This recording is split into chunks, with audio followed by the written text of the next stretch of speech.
I'm about to call off my engagement as soon as my man gets home because I just found out that he's been cheating through a TikTok. Yeah, I had about 8 people send me a link to a TikTok asking if it was my man. He was in fact not acting like my man. In this video, it's like just the back of his head. So at first I can't really tell if it's him or not. It does in fact look like his car, but whoever's taking the video is taking it from the back seat, and there's a girl in the passenger side, you know, kind of grabbing all up on him in a way I wouldn't want anybody touching my man. And he's into it, like he's leaning into it. So I'm sitting here thinking, like, there's no way. There's absolutely no way. It looks like him. It looks like his car. I'm thinking this must be an old video. You know, it has to be an old video. That's the only thing that makes sense. We're engaged. Like, there's no way he would do this to me, right? So I'm sitting here analyzing the video. Mind you, it's going viral.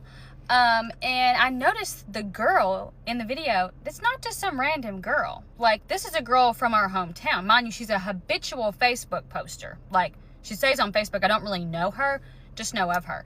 And I'm like, wait, I go to message her, okay? I got to message her on TikTok. And I'm like, she's never going to see this. So I go over to Facebook and I pull her up on Messenger. You know, it was earlier this morning, and I'm like, I know this is a weird question, but can you tell me when this video happened? And I send her the link thinking she's going to say, oh, it's old. Like, people just decide to post old things. Like, she didn't post it on Facebook. Mind you, in the video, she's talking about how this guy was a guy she met at a bar.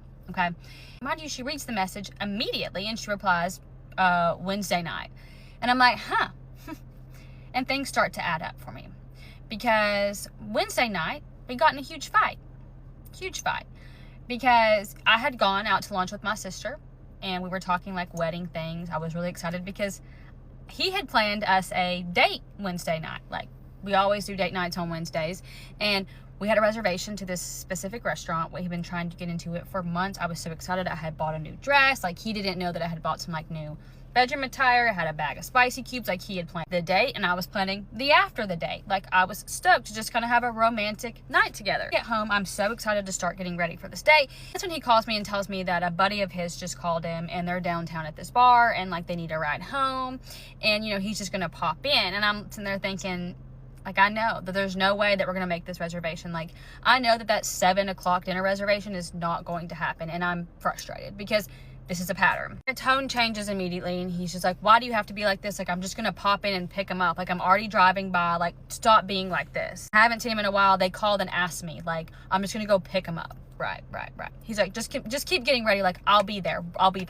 Okay, so I continue to get ready. And 6:45 rolls around. I hear nothing from him. I look at his location. He's still at the bar. So I just decide I'm going to call the restaurant and reschedule because I don't want like bad blood with the restaurant. So I call him and reschedule for 4 months away because that was the next reservation. And I'm frustrated. Mind you, I'm upset. 8 o'clock rolls around. I still haven't even heard from him. His location still at the bar. And I'm visibly upset because what do you mean you just like completely forgot about me? Like, I'm just not even on your mind at all. So at around like 8:45, I end up getting a phone call from him. And he's like, oh my God, I'm so sorry. I lost track of time. There's a tournament going on down here. Like, it's so much fun. Like, you should come down here. No. I'm in bed. And I'm like, we missed our reservation. Like, I'm not having this conversation with you while you've clearly been drinking. I'm upset. You know, you're out, we're over the phone, I'm not doing this. Like, you have work tomorrow. You should probably stop drinking and come home. He's like, I'm fine. I'm just going to finish up the tournament and then I'm coming home. 11 o'clock, you know, I look at his location and he's still at that same place. And I end up falling asleep because I have work, you know, And the next morning I wake up for work and he's passed out on the couch, still in his clothes from the night before. I'm talking, you know, his vest, his belt, his boots, everything. I go to nudge him awake and I'm like, hey, it's time to get up. He's like, oh, I feel sick. So I go get him some water because I'm not a terrible person, and I give it to him. And I'm like, you need to get ready for work, dude. And he's like, I can't go to work today. Like, there's no way I'm going to be able to make it. And I got the ick immediately because what do you mean at your big age you can't go to work because you went out the night before? Like, you have responsibilities, dude. Like, really? He's like, I just feel sick. I don't know. You don't know. I'm like, what time did you get home last night? He's like, oh, it must have been like a little after midnight. Mind you, the cameras got shut off, but the door says it was open at around like 3:12 a.m. So I'm like, okay, this is math's not mathing, but I just figured at that moment that he was just, you know, trying to make sure I wasn't going to like gripe at him for how late he stayed out. It's very clear to me that that particular Wednesday night is the night that he hung out with this girl. So I send the girl a photo of us and I say, hey, like, can you confirm it was this guy? And she's like, yeah, absolutely, that's him. I'm like, that's my fiance. She's like, are you kidding me? I'm like, no, I wish I was. She's like, I didn't know that he had a fiance. Like, literally one of his friends like name dropped a girl and said it was his fiance, and he was like, I'm single, like, I don't know what you're talking about. He's like, you know, I even got in his face being like, do you have a girlfriend? Like, because he was kind of flirting with all of the girls there. But she did say nothing happened between them, that like he did give her and her friends a ride home. He hung out for a little bit, you know, was flirting with everyone there, and then, you know, him and his friend ended up leaving. Now, he doesn't know that I know about any of this, and the girl did ask me if I wanted her to delete the videos, and I'm like, I do, but honestly I want you to wait, because whenever he gets home from work, I want him to see the video and to see how viral the video is. And then I'm going to end our engagement, because even if nothing happened, I don't think someone that I want to marry, I don't know about you, I don't think my husband would be acting like that.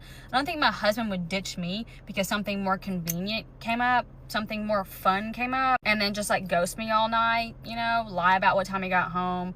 I just don't think this guy's ready to be a husband. We've been together for 7 years and it feels crazy to just throw it away. We've been through so much, but at this point, like, I just don't know if that's normal behavior. Like, that's not normal behavior to see your fiance, you know, with another woman in the car. And mind you, she's like grabbing all over him, okay? And he's not pulling away. He's visibly enjoying it. So he should be home in about an hour, and I can't wait to see the look on his face when he sees how viral the TikTok is, because it's embarrassing for me, but it's more embarrassing for him.